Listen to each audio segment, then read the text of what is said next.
Lo punya 168 jam setiap minggunya. Banyak kan?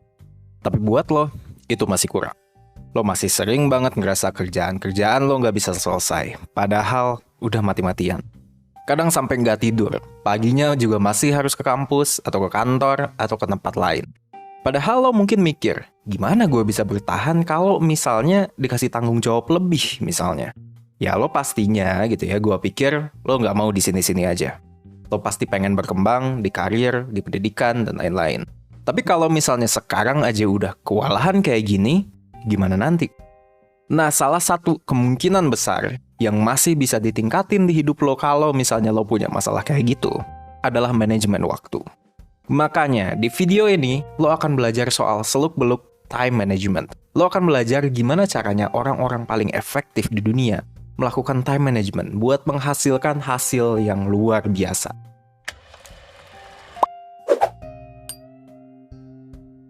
Oke, gue lagi nggak mood basa-basi, jadi langsung aja. Cukup banyak yang lo perlu tahu soal time management.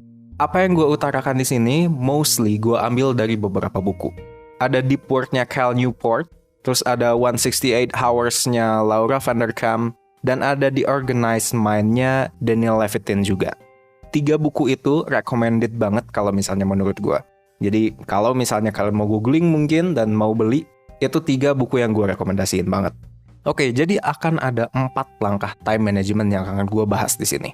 Dan gue akan bikin step-step yang nggak se-mainstream itu, supaya lebih seru aja, dan supaya emang bener-bener mungkin buat lo yang sebelumnya gagal, mungkin ini yang bisa lo terapkan. Yang pertama, time log. Apaan tuh time log? Simple. Untuk awal, lo harus mencatat dalam seminggu. Lo itu ngapain aja, tepatnya di jam tertentu. Maksudnya gimana? Nih, jadi bentukannya itu kayak kalender, tapi lo jadiin itu tempat untuk pencatatan. Lo itu sebenarnya ngapain aja. Jadi misalnya kemarin nih, lo catat jam 3 itu lo ngapain, jam 4 itu lo ngapain, lo lakukan itu per jam. Dan buat tahap ini, walaupun tadi gue bilang seminggu, seenggaknya tahulah dalam waktu 3 hari, lo itu ngapain aja, dari mulai lo bangun tidur sampai lo tidur lagi. Ribet amat, Fik. Kenapa dah gue harus melakukan itu? Gunanya ada 2, men. Pertama, lo butuh tahu estimasi waktu untuk hal-hal yang lo lakuin setiap harinya. Misalnya, kalau misalnya lo setiap hari harus meeting, lo bisa estimasiin ini meeting biasanya kelar berapa lama. Jadi nanti ke depannya pas lo ngejadwalin, lebih tepat dan lebih efisien. Kedua, hal ini akan ngebuat lo sadar, time management lo itu udah sampai mana? Udah bagus kah? Masih ambiar banget kah? Atau kayak gimana? Which is nggak apa-apa juga kalau misalnya masih ambiar. Jadi nanti lo bisa bener-bener tahu juga waktu kapan lo paling efisien dan kapan biasanya lo paling pusing, nggak produktif, dan paling nggak ngapa-ngapain lah. Tapi Fik, kalau kayak gitu bukannya gue bisa kira-kira aja ya di otak gue? Ya, gue tahu lo akan bilang kayak gitu. Kalau misalnya lo mengikuti spesifik skrip-skrip yang gue tulis sendiri untuk video-video 1%, lo akan sadar sebenarnya ada satu hal dasar yang selalu gue bawa. Ya, karena orang-orang sekarang ini tingkat attention-nya kayak ikan, jadi gue nggak expect banyak orang yang sadar juga sih. Apaan tuh? Yang gue terus bawa, biasanya di setiap video, ini adalah you shouldn't trust your brain too much. Coba deh, kalau misalnya lo binge watch video-video 1%, banyak masalah yang muncul di hidup lo, itu basically karena otak lo itu seenak jidatnya aja dalam melakukan pekerjaan. Otak lo itu pinter banget, iya. Berguna banget, iya. Tapi di sisi lain, bodoh banget juga. Kadang-kadang biasnya kebangetan. Decision dibuat berdasarkan hal-hal yang, kalau menurut gue, banyaknya subjektif. Itu satu. Terus udah kayak gitu, otak lo juga punya kebiasaan jelek. Dia lebih bagus untuk memperhatikan hal-hal yang negatif. Lebih peka terhadap hal yang negatif. Bikin lo stres, bikin lo cemas, dan lain-lain. Dan kadang-kadang, otak kita ini udah tahu infonya kurang lengkap, tapi tetap aja nyari pattern. Dan akhirnya patternnya ngaco, karena emang infonya nggak tepat. Dan juga termasuk dalam hal yang kita lagi bahas sekarang, estimasi waktu. You shouldn't really trust your brain about time estimation. Penelitian itu menunjukkan otak kita itu literally jelek banget dalam hal ini. Jadi kalau lo emang misalnya emang sering salah dalam estimasi waktu, kayak misalnya lo bilang ke bos lo bisa ngelarin tugas malam ini, dan ternyata nggak bisa gitu. Itu bukan salah lo kok. Emang otak lo emang belangsak kalau soal kayak ginian. Jadi cara menanggulanginya gimana? Time log, ya catat. Kalau gue, biasanya nih, gue pakai web app namanya Clockify. Jadi sebelum mulai, lo bisa klik start, dan ketika selesai pekerjaan lo tinggal klik finish, dan otomatis akan tercatat di situ. Lo ngapain aja, dan waktunya itu berapa lama. Atau ya udah sih, lo bisa pakai stopwatch di smartphone lo juga toh. Ya pokoknya yang pertama, yang penting adalah pencatatan. Lo ngapain aja, time log, itu yang pertama. Oke, misal lo udah mencatat penggunaan waktu lo, dan lo udah ngeliat betapa kaum rebahannya diri lo. Ya gue juga gitu kok pas awal. Udahnya, lo butuh rencana, lo butuh jadwal. Dan itulah step yang kedua, plan the whole week.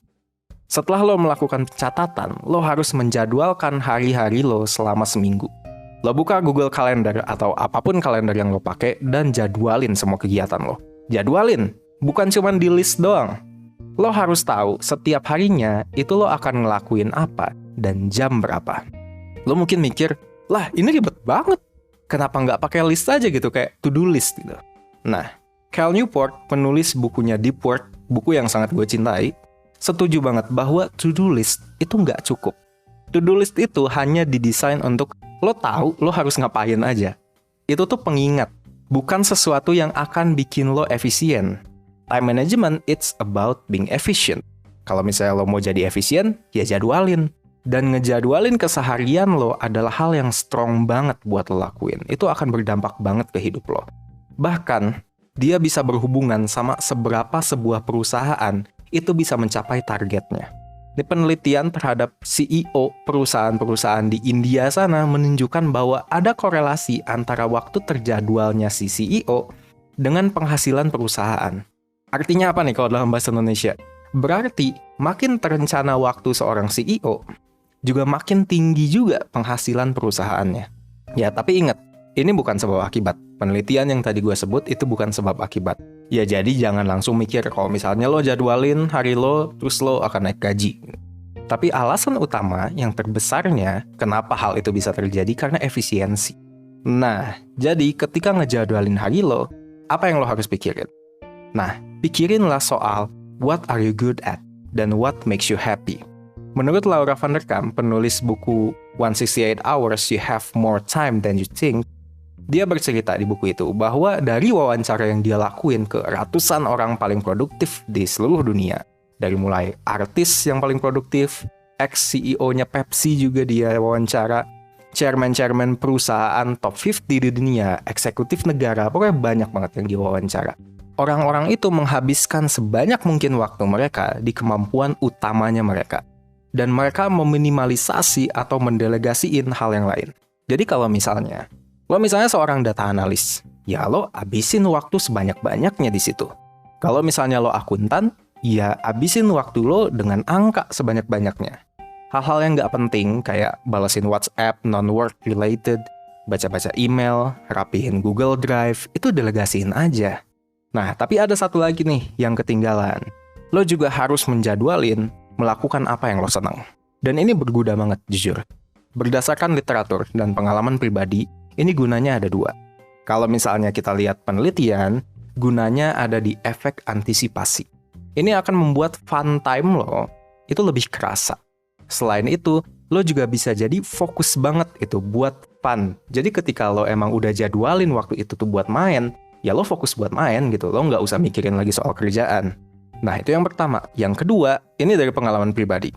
Ketika lo udah mulai banyak kerjaan, lo jadi sering lupa buat regroup, buat berhenti gitu sebentar. Padahal lo emang butuh buat relax. Lo juga butuh buat enjoy your moment. Dan kalau misalnya lo nggak buru-buru masukin hal yang membuat lo senang gitu ya, hal itu akan terlupakan. Gue jamin.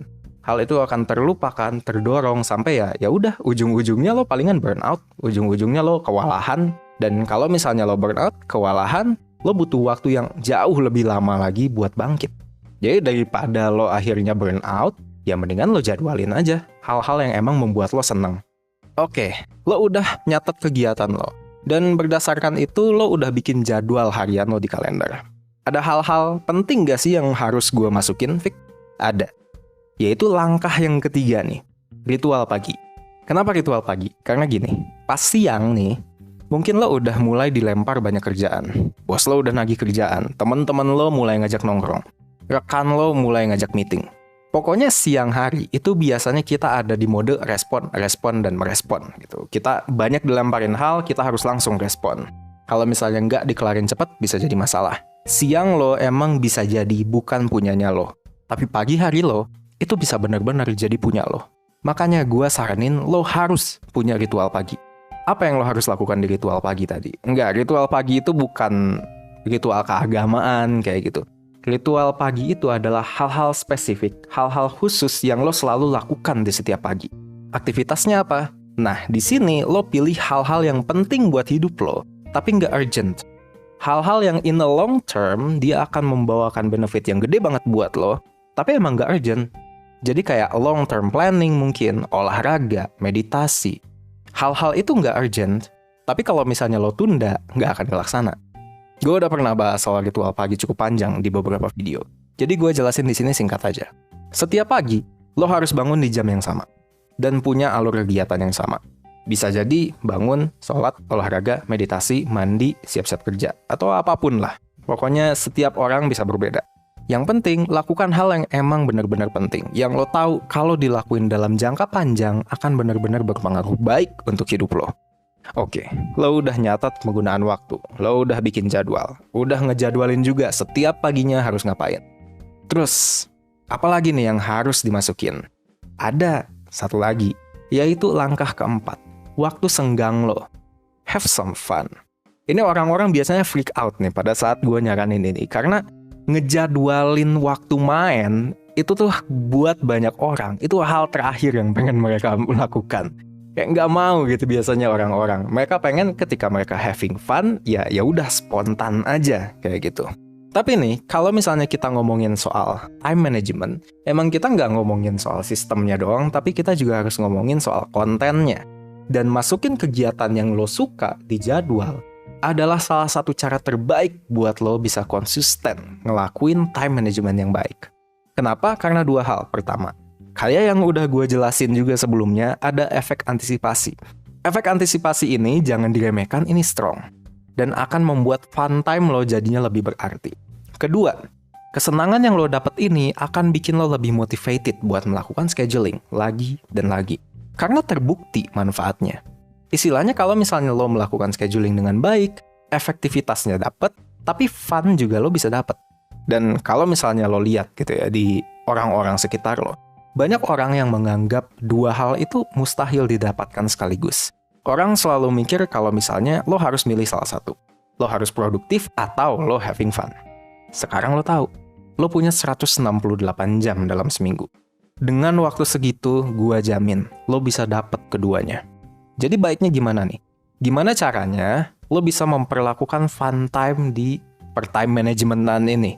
Gua ada 3 saran di sini. Yang pertama, lo hanya butuh 3-5 event menyenangkan untuk lo. Dan it could be anything. Kalau lo senang ngedota sama temen, ya udah ngedota. Kalau misalnya lo senang nonton bioskop, ke bioskop. Kalau lo senang ngadem di masjid, lakuin. Bagusnya emang lo punya list hal-hal apa aja yang emang benar-benar bisa membuat lo senang. Again, it's weird. Gue tahu, ini aneh. Tapi itu ngebantu. Itu yang pertama. Yang kedua, jangan enggak ngelakuin apa-apa. Lo nggak mau jadi couch potato. Lo mau mengejar kesenangan. Riset udah membuktikan bahwa enggak ngelakuin apa-apa itu nggak ngebuat lo bahagia di jangka pendek dan jangka panjang. Malah membuat lo miserable. Itu yang kedua. Yang ketiga, jadwalin sesuatu di minggu malam. Kenapa minggu malam? Karena berdasarkan riset, minggu malam adalah waktu paling menyedihkan. Kenapa? Karena besoknya lo kerja. Iya, itu alasannya. Itu ada risetnya. Lo bisa googling deh. Jadi buat menghindari perasaan sedih itu, dari 3-5 event tadi, mungkin 1 atau 2 taruh di situ. Dan udah, itulah tips yang gue bisa kasih. Jadi kalau misalnya gue simpulin, ada 4 langkah. Yang pertama, time log. Catat penggunaan waktu lo selama minimal 3 hari buat jadi dasar pertimbangan jadwal. Yang kedua, schedule your week. Jadwalin hal-hal personal, karir, pokoknya semua hal yang ada di hidup lo untuk efisiensi. Yang ketiga, morning ritual. Hari yang baik itu dimulai dengan pagi yang baik. Jadi, start your day well. Dan yang keempat, have some fun. Jangan lupa untuk masukin hal-hal yang membuat lo bahagia setiap minggunya. Lo lakuin ini, gue jamin lo akan jadi jauh lebih efisien dibandingin sebelumnya. Lo akan jadi bisa menyelesaikan lebih banyak hal, dan jadinya nggak kelupaan sama hal-hal yang harusnya lo kerjain, dan bisa ngurangin banyak banget kecemasan dan rasa stres di keseharian lo, karena jadinya jelas apa yang lo harus lakuin setiap minggunya. Tapi nih mungkin ya, buat lo yang nonton ini gitu ya, apalagi sampai akhir mikir, weh ini time management ternyata huge thing. Banyak orang mikir time management itu ya udah itu small thing, ternyata ini huge thing banget gitu. Dan lo mungkin merasa mulai nggak sanggup gitu untuk memulai. Iya, emang nggak bisa dipungkiri, time management itu bisa jadi big thing. Emang effortnya bisa jadi gede banget. That's why juga, tapi time management bisa bikin lo jauh lebih efisien dan trustworthy. Tapi, yang gue jelasin di sini adalah time management yang dipakai sama orang-orang paling produktif di dunia. Ini tuh idealnya. Dan apakah lo benar-benar harus jadi ideal? Enggak. Orang-orang yang tadi gue jelasin, yang gue jadiin contoh, yang menerapkan ini rata-rata punya sekretaris. Nggak satu pula. Akan jauh lebih gampang buat mereka, pastinya. Dan jadinya lo nggak harus ikutin semuanya. Kalau misalnya nih, lo emang nggak bisa ngejadwalin seluruh hari lo dari Senin sampai Jumat, ya start aja dari 3 atau 4 hari, mungkin Senin sampai Kamis. Supaya Jumat, Sabtu, Minggu lo bisa lebih fleksibel. It's okay not to be perfect. Lo nggak harus jadi perfect untuk diterima masyarakat. Dan kalau misalnya lo butuh bantuan, lo butuh panduan dalam managing your time, lo bisa cobain ikutan mentoringnya 1%. Mentoring 1% adalah program konsultasi one-on-one bersama mentor 1% buat naklukin kecemasan, ketakutan, serta menemukan langkah hidup lo selanjutnya. Time management adalah salah satu problem yang bisa dibilang cukup jadi core problem, terutama ketika orangnya udah ngebahas soal karir. Sekarang ini udah lebih dari 10.000 orang, kayaknya udah nyentuh 12.000, dari 15 negara yang udah ikut mentoring 1%. Jadi kalau misalnya lo belum ikut, lo ketinggalan tren. Jadi langsung aja daftar, link pendaftarannya udah gue taruh di description, dan udah gue pin juga di comment section. Ada testimoni-testimoninya juga, kalau misalnya lo mau akses, ada juga di link tersebut. Ya udah, segitu aja dari gue. Gue Vicky, semoga lo sehat semua di sana. See you in the next video.